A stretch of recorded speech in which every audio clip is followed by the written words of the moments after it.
Hey guys, welcome back to Cook with Kesh. We're doing the second part of our episode with Coach Tim. So welcome back. It's Hey only been guys. a few minutes for us, pero it's like next episode na for you guys. So we're continuing on, and our guest is still Coach Tim from the Architect PH, and he'd like to share to us more about Architect. Okay, so for all of you guys na hindi nakasubaybay sa last one, we are one of the pioneer online coaching service providers in the Philippines. So we have been around since 2017. We're heavy on nutrition, but we also handle workout aspects of a fitness plan.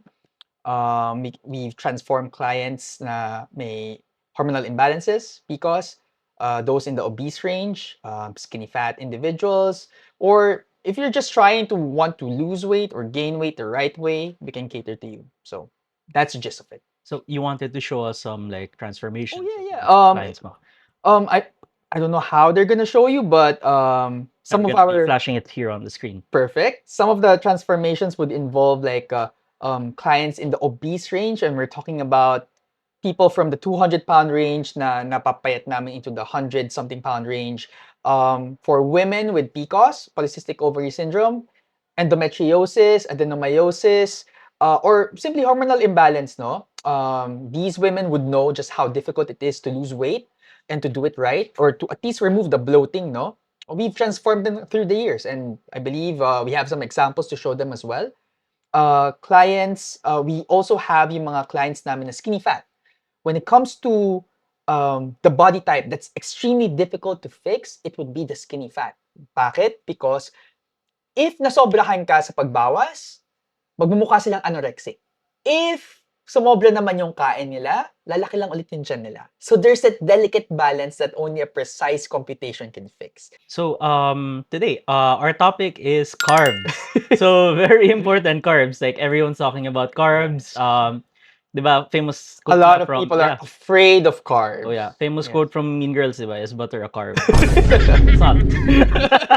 The answer is it's not. It's not. Yeah, but Mhm. it's worse. So yeah, so talk to us. What are carbs? Okay, so let's go to the very basic of it. No, in terms of description, carbohydrates is basically the body's main source of fuel. As simple as that. Now, when we talk about carbohydrates, there are two types. There's the complex carbs and there's the simple carbs. The only differentiator nilang dalawa, if you want to geek out about it, ay yung sugar molecules. Okay? Anything more than two combined is considered as complex. Ano yung significance niya sa inyo na hindi naman into the whole science of it all? Simple carbohydrates, it spikes your blood sugar faster than complex carbohydrates. Because of the added sugar molecules, it would take a much longer time for the body to process them. Kaya mas matagal yung pag-spike ng sugar when you take in complex Complex. carbs. So that's the whole simplicity or gist of it. Let's talk about misconceptions nga about carbs. Okay, So sure. we keep hearing about good carbs and bad carbs. Mhm. Do these have something to do with like simple and complex carbs? Like what are these good and bad carbs? Okay, Do they actually exist? if you're going to ask us, kasi again, depending on who Mm, you ask in this industry, iba yung sasagot nila sa'yo eh. But since, you're asking me, mm, our definition of this is quite simple. Okay. There's no such thing as a good carb or a bad carb. For example, even our athletes, the ones we handle, even ako, during my athletic days, right after an intense workout, naubos na yung glycogen stores ko, yung stores of energy ko inside my body because of that intense workout, I need to replenish it. And I need to do that fast. So, para magawa yun, ano yung dapat kong gawin? Kakain ako ng white rice kasi white rice is considered as fast digesting carb source. mhm. Um, pwede akong kumain ng cake. Pwede akong uminom ng something na like a fruit juice, for example. So, to me, for my use case, hindi siya bad carb. But, for example, to a diabetic individual, pakain mo sa kanya yung white rice, painumin mo siya ng fruit juice, pwedeng makasama yun sa kanya. So it's not really about, is it a good carb or a bad carb? It's about, is this the right carb for me, for my use case? Yun ang very definition namin of that. So in terms of weight loss, which ones are preferred ba? Okay, When it comes to weight loss kasi, this is very Mhm. complex eh. It's very, kumbaga, individualized eh. For example, hindi naman lahat ng atleta natin in good shape. There are some of them more on the heavy side na kailangan din nilang mag-lose weight. But again, since these are athletes and they're undergoing rigorous amounts of training, so kailangan pa rin nila ng fast adjusting carb sources Yeah, to replenish their ibang glycogen ano nila, stores. carb usage nila eh. Exactly. Yeah. So, kakain pa rin yan ng mga white rice, pwede pa rin sila kumain ng mga cake and all that stuff. But for a regular person trying to lose weight, definitely, mas makakatulong sa kanila yung sustained energy release, kumbaga na tinatawag, which complex carbohydrates can give you. Okay? Mm. So, again, it's not a matter of is this good or is this bad, but Is this mostly good for you for your use case. Yeah. Exactly. Yeah. Ganun siya. Awesome. Hmm. So like for my use case, for example, like eating a cake is not really a good thing. It's not a good thing because number one, right now, you're trying to get your weight to a much healthier range without also getting yourself or maging pre-diabetic ka, right? Or diabetic in that sense. So you don't want your sugar to be spiking up ng rapidly or in a very fast-paced manner. You want it controlled. Actually, kung kaya nga natin iwasan yung sugar spike, better pa yun for you. And the way to achieve that is for you to be able for you to be able to consume complex carbohydrates, no? Now, if we're gonna be diving into that kasi, you cannot talk about those stuff without talking about glycemic index and glycemic load, which I believe we will be talking discussing about it Yeah. later, no? But yeah, for your specific use case, hindi ka pwede talaga ng cake, at least not for now. So one day I will have the cheesecake. Like, But it's not now. It is not today. this day. It is not today. Yes.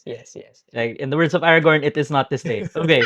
So we also have misconception about carbs Oh, yeah. causing insulin resistance. Oh yeah, okay. Let's explain to your viewers as to what insulin is. Okay, And ano yung significance niya when we talk about carbs. So, to understand it better, carbohydrates kasi, when we get to consume it, it basically converts into sugar.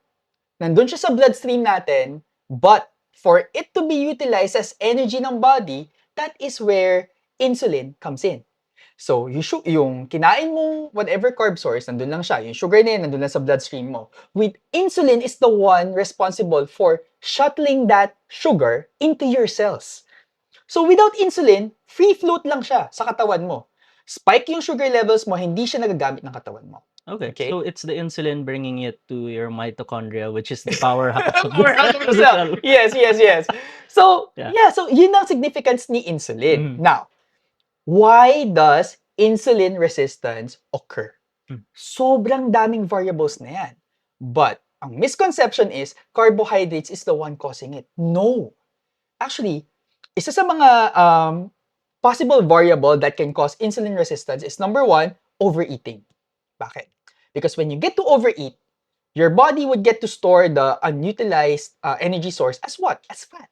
And visceral fat triggers this sort of inflammation signals. It has this sort of like signals that can hinder insulin from fulfilling its use case. Okay? So there's that. So the more you overeat, the more na nagkakaroon ka ng taba sa katawan mo, the more nahihina yung reception ng body mo when it comes to insulin. So it becomes a negative feedback loop. But that's just one of the many other variables. What are the other variables na pwede makapag-cause nun? Cortisol. Cortisol naman, I don't want to be too scientific, I'm so sorry, but we need to be specific about this. Cortisol is the body's stress hormone. Okay? So, kapag nasa-stress ka, any stressful situation, or kulang ka sa tulog, magsa-spike ang cortisol levels mo sa katawan. Under normal cortisol release, okay lang siya. Kasi may use pa rin naman siya sa katawan natin eh.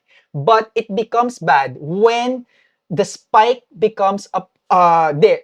It stays there for a prolonged period of time. Because cortisol can also hinder insulin effectiveness sa katawan natin. So there's that. And there's a third one. Medical conditions. Like what? For women, it's PCOS, polycystic ovary syndrome. Yeah. Okay? Women with PCOS have a higher tendency to have insulin resistance. It's not a 1:1, may PCOS ka, may insulin resistance ka. Hindi.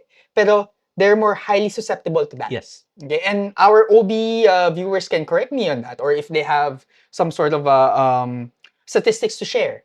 But based from what we're taught and based from our colleagues in the industry, that's how it works. Yeah. Okay. Sadly, our favorite OBs in Korea. So Exactly, that's Elva. the of the day. Yeah, Elva, you're not Elva, here. come home.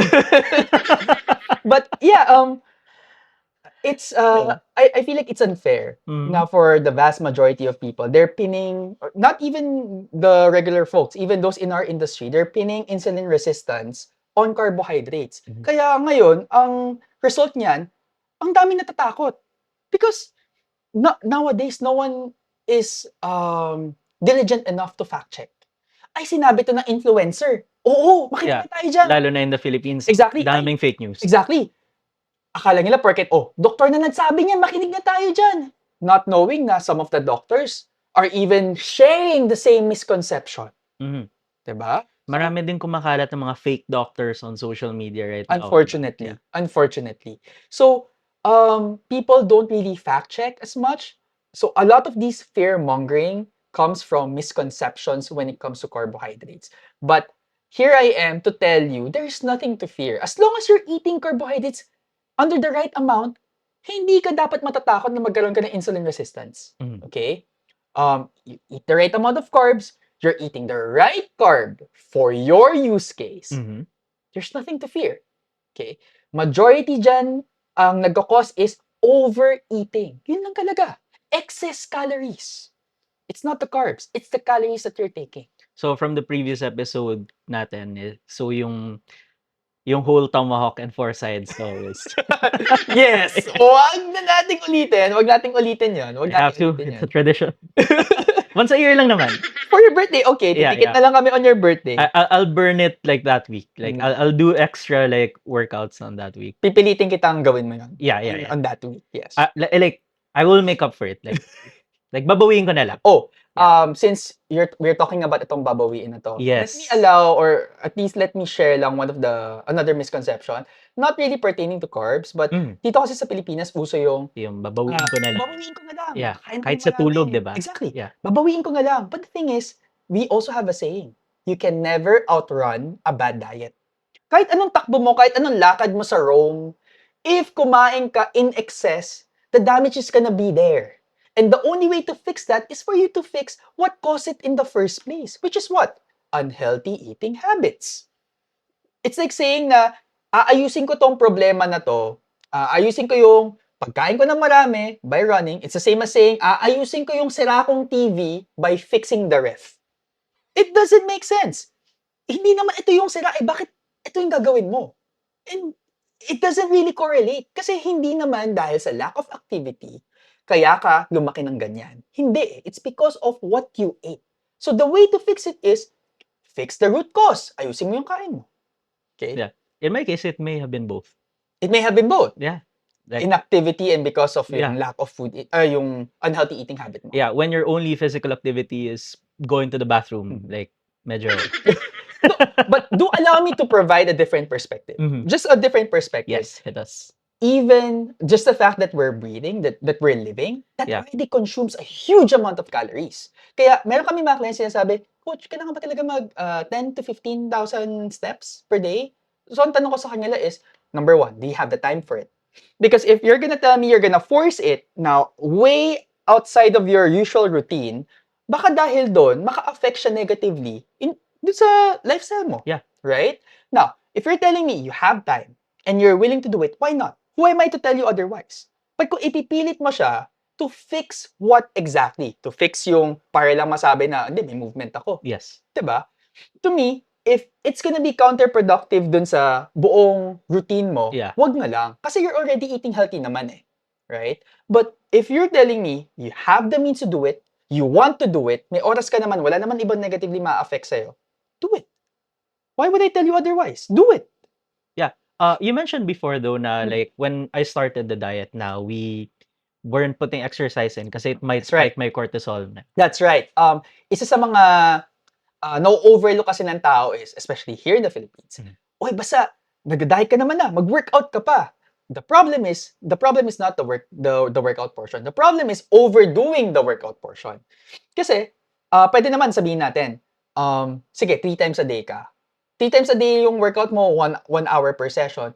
But the thing is, ano yung basis mo for that? What if 2 times pa lang a week, stressful na sa katawan mo since galing ka nga from not doing anything at all, Mhm. then that would certainly spike your cortisol levels. Now, tayo naman, kaya sa start, we told you, wag muna nating ihalo yan is because you're already undergoing a huge change, which is yung nutritional change. Okay? Which in itself is already a huge ask for the body. Yeah. We want to be able to monitor how your body reacts to that. Okay? Without, kasi if sinama mo agad dyan yung workout, pwedeng, paano pag negatively mag-respond yung body mo? Eh di meron ka pang isa pang variable na you're looking at. Rather than just fine-tuning the nutrition part. Na, uy, medyo nanghina ako today or medyo sumasakit yung ulo ko everyday. Bakit kaya? Imbis na dito ka lang nakatutok, since may isa ka pang variable na iniisip, isasama mo pa yun sa equation. Which, for a beginner, I feel like is already too much. Too much. Yeah. We can include that naman eventually. I'm not saying naman aalisin natin yung workout mo fully, forever. Hindi eh. But there is a right way to inject it. And the start is not the time. Your first month, that's not the time. You also want to talk about eating fruits for yeah. diabetic clients. Yeah, that's Like, one of the Are common... fruits a carb? Exactly. Yeah. But that's one of the common misconceptions that we have. Pag diabetic ka, delikado daw sa'yo mag-fruit. No. Actually, fruits are considered as complex carbohydrates primarily because of the fiber as well. Yes. No. So they don't really get to spike your sugar as much, given that you get to eat them at the right portion, and the right portion for you would always be different from the right portion for someone else. Yes. So consult an R&D. We talked about this on the Yes, previous previous episode. Consult an R&D, get the right portion for you, but there should be no reason for anyone to be skipping out on the fruits because you get important micronutrients from it. I know you don't like fruits, but you have to eat it. But do allow me to share as well. Pag sinabi kasi nating fruits, maraming types yan eh. Fruits in general, in its pure form, safe yan for diabetic people as long as yung pasok ka sa portions mo. Yes. But the moment ginawa mo siyang juice, juicing basically takes away the fiber of the fruit.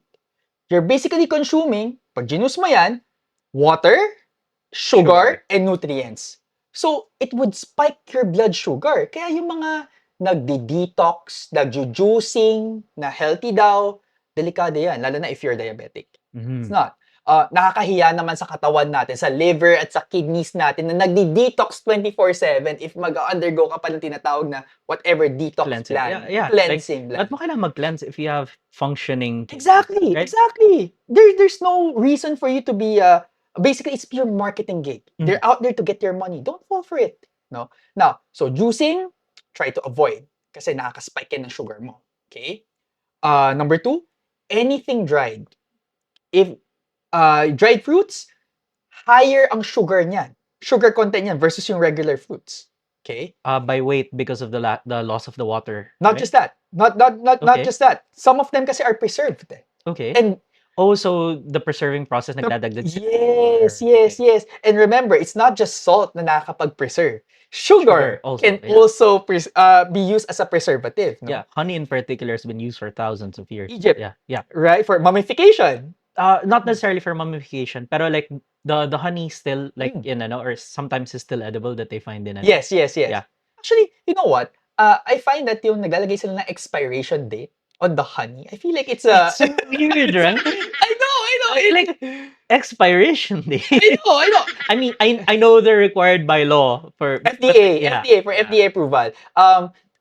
Medyo off topic to, but allow me to segue na rin, no. The same can be said for protein shakes. If you're one of those few na viewers na nagtitake ng protein shakes, you see that expiration date, don't worry about it. As long as naka-store siya outside of sunlight, stored properly, it's not gonna expire in 1 to 2 years. Don't worry. FDA mandated kasi yun. Yeah. So there's that. Of course. Lalo na yung sa honey. Like, the first time I saw an expiration date on honey was right after I read the Time magazine article on like the tomb of King Tutankhamun.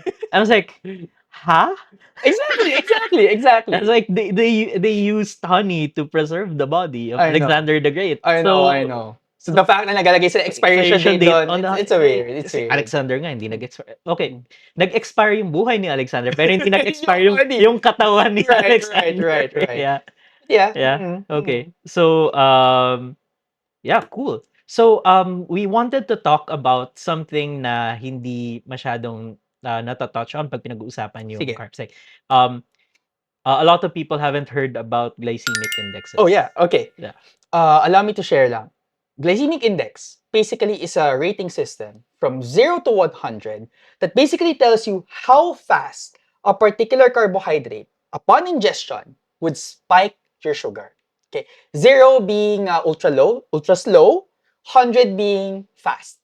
White rice, when we talk about their glycemic index level, is around 91. Okay. Boiled sweet potato, and I'll get to that later, bakit boiled? Boiled sweet potato has a glycemic index level of around 45 to 60, depending on the chart that you refer. But for us, around 45 to 50 lang yan, ish. Black and red rice is around 50 to 60, somewhere there. So they're considered as low. Brown rice is around 77, somewhere there. So while it is still lower than white rice, it's still relatively high on the scale. Kaya kami, when we have clients, we don't ask them to take in brown rice. Black or red or basmati. Basmati is around Yeah. 60. I love basmati. There you go. There Like, you go. if I was only like doing brown, red, or black rice, hindi ko kakayanin yung diet. Like, the mere fact na may basmati and like, It's a lifesaver. my ancestors are smiling. Okay. Well, there's that. So, ayun, when we get to talk about glycemic index kasi, this is very important for, probably not, it can be important for the regular folk, but Mhm. mostly kasi ang gumagamit niyan is yung R&Ds, no? Yes. Specifically, not just glycemic index. Glycemic index kasi, it basically just tells you, this can spike your sugar fast, this can spike your sugar less, but hindi siya real-world application. The real-world application of that would be, it's not glycemic index, it's glycemic load. Glycemic load basically is the same. Tells you how fast a specific carb source would spike your sugar, but it also considers the portion. Okay? And that makes all the difference. Alright? The problem lang with that is, yung formula kasi niya, sorry, hindi ko memorize, yung formula kasi niya only takes into account the glycemic index, I believe, and yung speed. Now, the problem with that is, it still doesn't reflect real-world use case scenarios. Mhm. Bakit? Kasi, for example, kanin. Di mo naman niya kakainin na kanin lang. I mean, some people probably might with asin and yung nor. yeah. I've done that when I was a kid. But Sister ko, toyo and rice, or at one point, toyo and coke. Toyo Sorry, and Coke. not toyo and coke, rice and coke. I see. Sinasusaw sa Coke? Sinabaw niya yung kanin sa coke. Okay. Well, Like, weirdo siya. So. no, my sister, sorry to my sister. My sister, when we No, were sorry younger, to my sister. but my sister, when we were younger, pizza. Greenwich pizza, alisin niya yung toppings. So, it's just the bread, lalagyan niya lang ketchup, and that's it. So, ako, syempre masaya ako, akin na yung toppings mo. So, Yeah. there's that. Kami kukuha, we do Hawaiian, tapos nililipat namin yung ham and yung yung yung pineapple. There's that. When we get to talk about glycemic load kasi, it still doesn't reflect the real world setting. Kasi hindi naman tayo kumakain ng, for example, kanin lang. Mhm. May ulam tayo eh. That particular meat can also hinder the sugar from spiking or it can delay it. Even fat can delay it. Although sometimes it can delay it, pero eventually magsaspike din siya at a much later time. No? But bottom line is, we're not just eating the carb as is. We're eating it with something else. So, kami, we have a proprietary way of computing things, no? But if you're gonna be textbook about it, yun, it doesn't really consider it's not a real world kind of a It's not scenario. a holistic, Yeah. like calculating for the whole Exactly. meal. Yeah. Theoretically, okay, sige, pero real world application, medyo olats. So, why does glycemic index and glycemic load matter? Kasi again, if you're diabetic or if you're someone na yung sugar mo medyo on the higher end of the scale of the spectrum na, you don't want to be eating carbohydrates na fast digesting or rather that can spike your sugar in a fast-paced manner. You would want to be leaning towards the more complex ones or the lower glycemic index rated ones. Ganun siya. But mostly ang gumagamit yan R&Ds. Mhm. So, medyo by the way nga lang yan for the regular folk. Yeah. You mentioned din na like different glycemic index charts minsan nag-iiba yung Yes, RDs yes, nila. yes, yes. Oh, So, perfect, perfect. Right. I was about to get to that, no? Remember earlier I said boiled sweet potato has a glycemic index level of 45 to yes, around yes, 60? yes. Because the cooking method can also it can affect the glycemic index level of that particular carb source. If you cook the sweet potato in any other way, high heat kind of cooking, you grill it, you fry it, you can spike it to as high as 91, which is the same as eating white rice.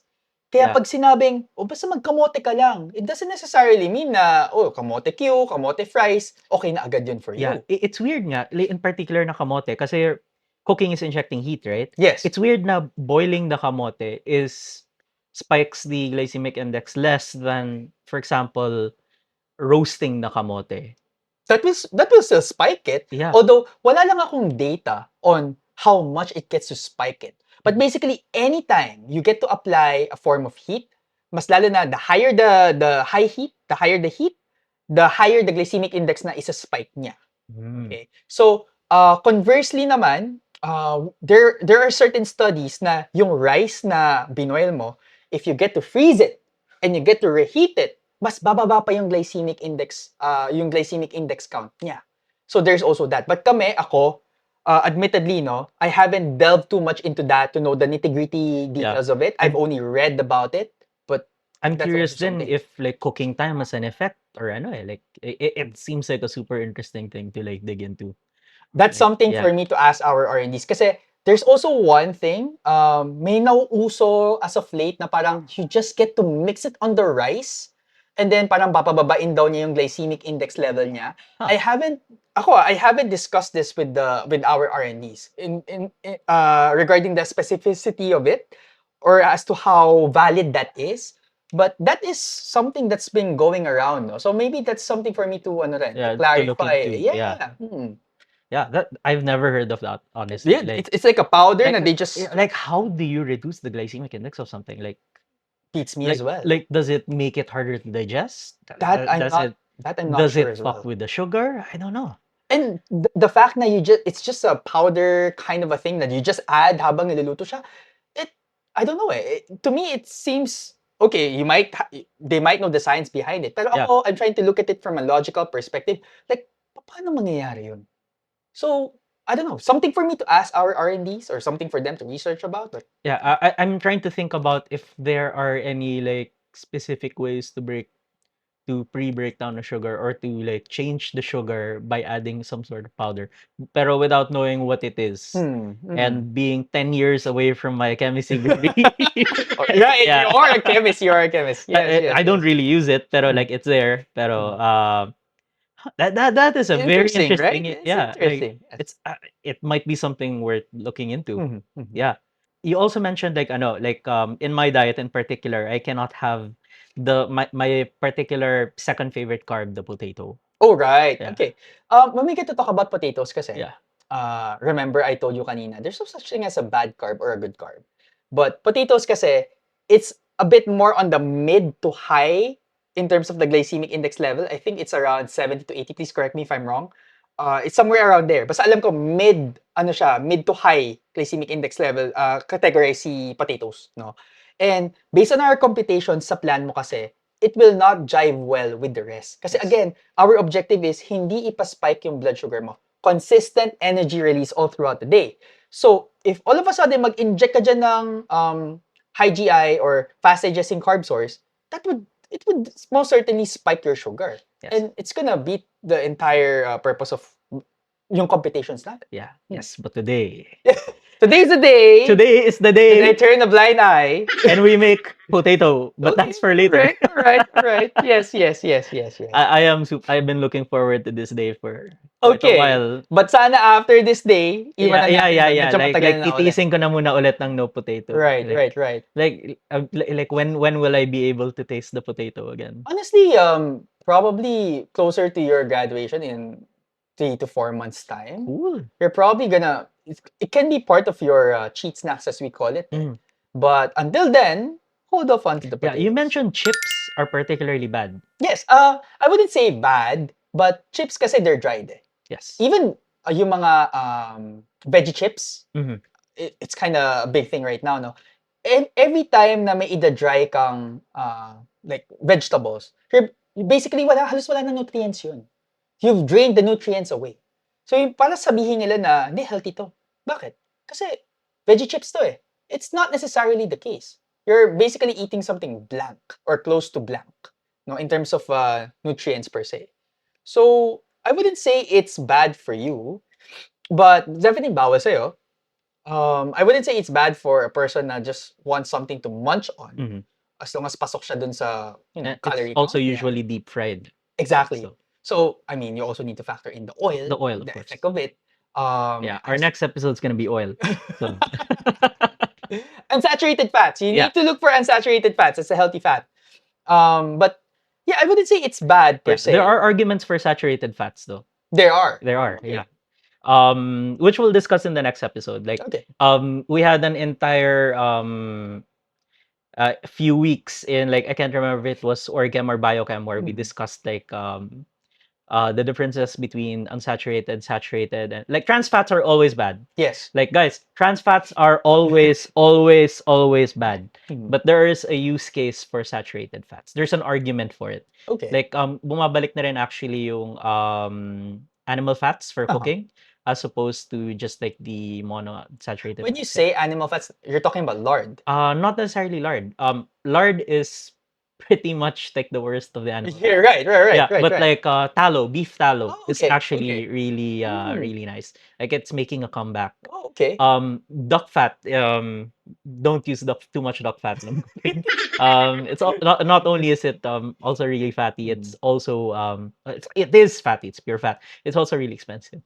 Okay. Yeah. Fair, May fair, mga fair. cheats nga where you can use a bit of duck fat into like more oil to just infuse the flavor. And I would assume the smell as well, the aroma. Yes, you get some of it. Mm. Okay. How fat actually affects flavor is a Mhm. very interesting thing. All fat, all flavor in meat comes from the fat. Oh. So, if you take a perfectly lean piece of meat, no mat na wala talagang intramuscular fat, it will all taste the same. Okay. The flavor is all in the fat. So, Mm. yung pagkalaki ng animal, the Even if type you of season it? animal, yeah, of course, magbabago yung flavor when you add seasoning. Pero like Like add, bear. if you have a bear, if you have a perfectly zero, absolutely zero fat pork and absolutely zero fat beef, which won't happen because that's not how meat Of works. course, of course. They would taste probably the same. Like Oh, when interesting. we say something tastes like chicken, Uh-huh. it's because like there's no fat in the usually in the poultry meat. Which is what we're discussing way Yeah, earlier, like yeah, offline, like the crocodile parang yeah. chicken, right? Ah, okay. Something tastes like chicken because it's the baseline. Oh, I see. Interesting. Yeah. Interesting. It's also Interesting. the fact that like birds are like dinosaurs. Yung mga ganun, yeah. Okay, So okay. different discussion Okay, on like okay. whether or not birds are dinosaurs. They are dinosaurs. So Interesting. Interesting. Interesting. yeah, pero Interesting. that's the thing on meats. It's gonna be an interesting episode on fats No for fat. our next one. Yeah, Mhm. we're actually bringing in a doctor for it. Yeah, Oh, and okay. we're also bringing in another guest who's a chemist, Not you. not me, like an actual practicing chemist. Okay, okay, Yeah, okay, like okay. one of my friends from college. Interesting, So interesting. like she's a professor right now. So my creds. Regrets, Yeah, yeah, regrets, yeah. regrets. So is there anything else you want to have? Well, ang sa akin lang talaga is carbs are getting they're getting the short end of the stick. Yeah.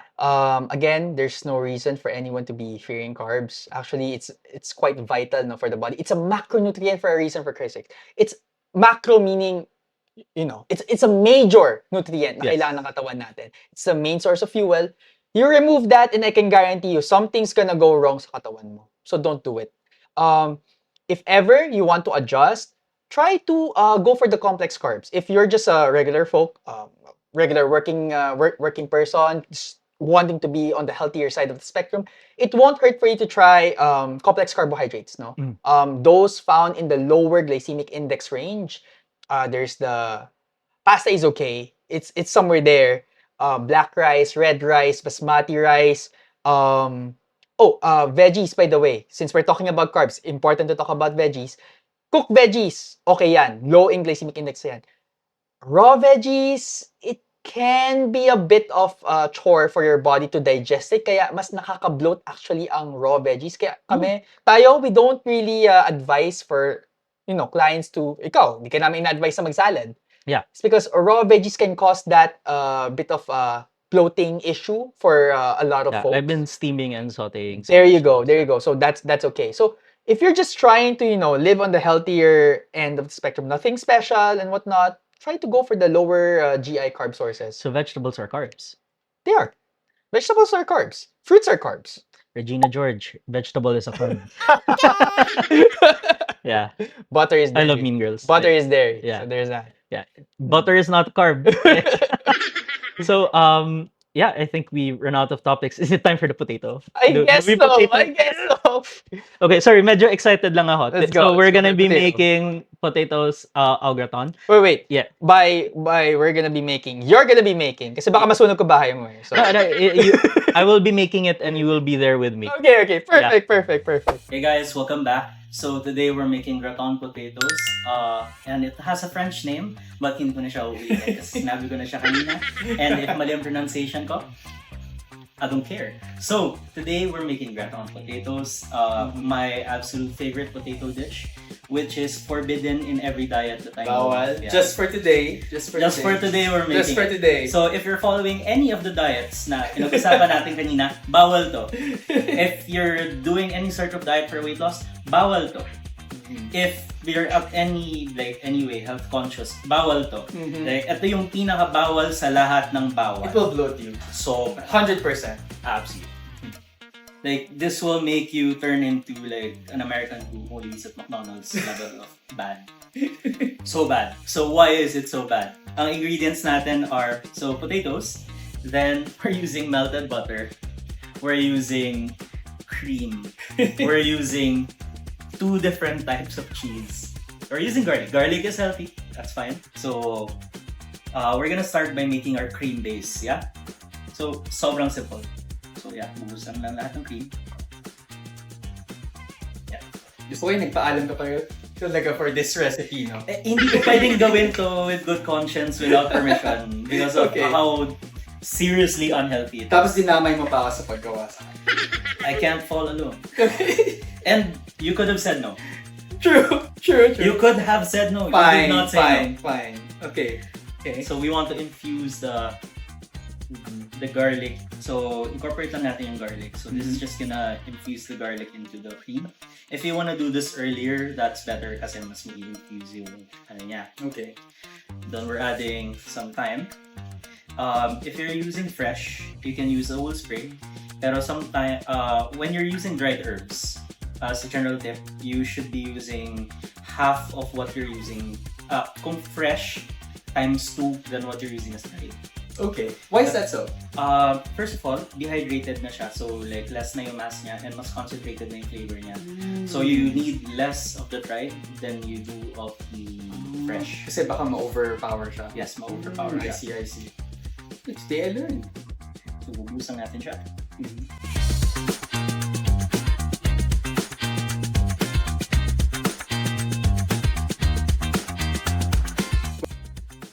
So what I like to do is I like to put a bit of the butter in here and fold it in. Just to make the mixture itself a bit creamier.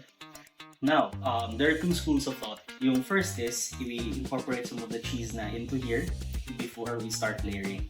So, traditionally, ang ginagamit dito is Gruyere. Okay. So, ang gagamitin natin today is Emmental and a bit of Parmesan. We're gonna mix it together to make a very similar taste kasi super mahal ni Gruyere. And it's a bit hard to find. Mahanap din siguro sa mga Santis and some other high-end grocery stores. Pero mahal ang Gruyere, like straight up. If you want a cheaper version, you can use cheddar din naman. So, mozzarella not as good, pero generally melty Swiss cheeses pwede rin. What's the difference nila, generally speaking? Is it gonna make it, for example, for cheddar, is it gonna make it saltier or? It's gonna make it saltier. It's gonna very much a big difference in flavor. Emmental is not as salty a cheese as, for example, Parmesan. or cheddar. Okay. So, medyo magiging judicious tayo with the parmesan. And medyo masyado maraming yung binigay sa atin ng parmesan. So, we're just gonna put a bit. Okay. So, maghahalo lang tayo ng konting parmesan. So, we're gonna do a mix of both methods na. Maglalagay tayo ng konting parmesan in the, Would you call that a batter? in the cream. Cream. Yeah. Then we're just gonna mix it together. Pag gumamit kayo ng parmesan, use the actual Parmigiano Reggiano. Huwag yung naka-powder in the bottle. Kasi hindi yun magme-melt. At the same time, it's full of filler lang talaga. So usually, the Parmesan or the Parmigiano that you mentioned, paano yung packaging niya? Is it the one in plastic? Yung buong cheese talaga. Ah, You wanna actually okay. grate that yourself. And as a general rule, if it says Parmesan sa packaging, it's not Parmigiano Reggiano. You want it to say Parmigiano Reggiano. Kasi there's a thing in Europe na may sila regional protections na you can only use the name if it comes from that region. So Parmigiano Reggiano has to come from Reggiano. I see. Yeah. So we're using the original talaga. Okay. Kaya siya mahal. Now once we've done that, we're gonna wear gloves. Okay. Layer them just like that. Hindi kailangan maganda. Mm-hmm. Basta matatakpan yung ilalim natin. Okay. For the slice ng potato, you want it like mga 2 millimeters lang. Manipis. Yeah. If you can slice them using a mandolin, that's even better. Pero ingat lang pag magamit ng mandolin kasi yun ang pinaka-delikado na kitchen implement. Kasi may hiwa at may hiwa ka. Is this good enough? That's okay na. Mhm. Okay, so once that's done, first layer natin, add tayo ng cream. Oh. Spread it out. Yeah. Okay. Then another layer. And we want to Right. press this a bit. Parang pula tayo dun sa corner. Okay. Alright. There.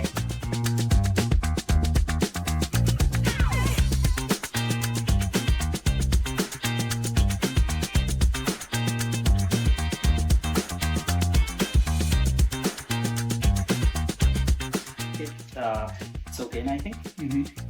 Now, we'll put small layer of Parmesan Reggiano bread.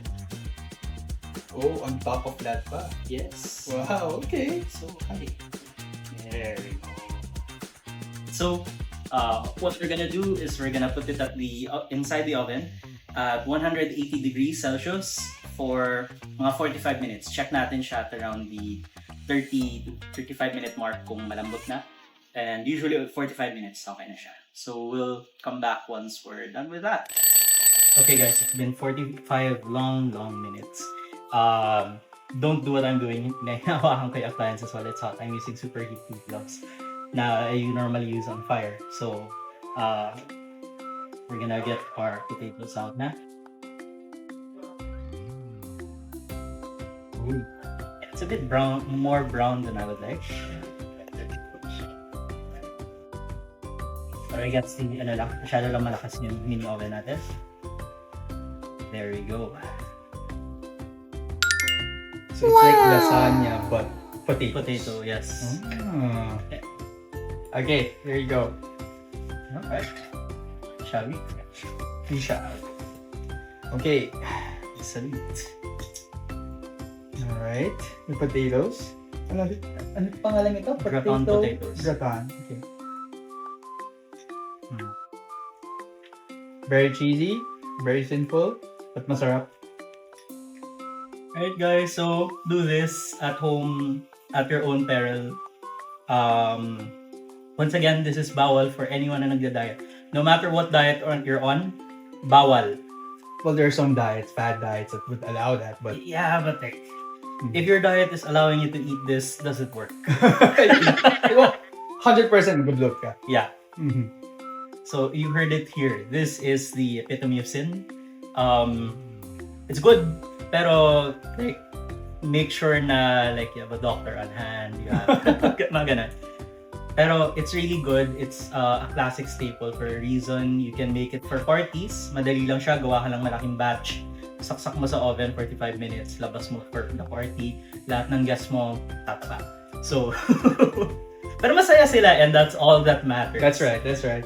Alright guys, ang dami nating natutunan about carbs today. Glycemic index, glycemic load, why certain carbs are good for specific purposes, and why specific carbs are bad for specific purposes, like where they sit on the glycemic index chart, etc. And we've also had something that's forbidden in almost every diet. Di naman every diet. Like, may diets ba na pwede yun? I think so, but sa atin, for your specific use case, Yes. bawal yon. Absolutely bawal. And like, I will pretend I didn't eat it today. But I am a very, very happy boy na nakatikim ng patatas for the first time in a month. Ginamit lang na excuse na para kumain ng patatas. So I'd like to thank Coach Tim for like showing up for today and like doing this series of episodes with us and allowing me to eat potato today kahit Thank you. bawal. Thank you for having me as well. Thank you for having me. I enjoyed the talk. Yes, thank you for letting me eat potatoes. I've already lost almost 10 pounds, guys. So once again, check out the Architect PH.